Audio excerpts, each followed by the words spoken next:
For the record, bakit ano tinawag Mr. ninyo Chair. ako dito tapos yan lang ang huli ninyong tanong? May mga colleagues pa yata tayo, Mr. Chair, na magtatanong sa dating presidente.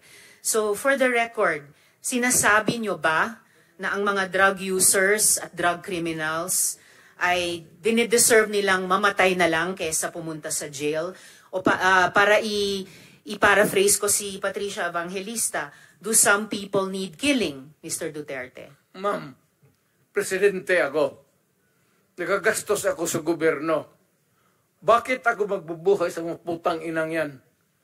Kung yung pera na ipapakain ko dyan sa preso, ibigay ko na lang doon sa mga tao dyan sa walang bigat. So, mas okay kung patayin sila kaysa ipreso sila? Wala mo pakialam dyan sa kriminal, ma'am.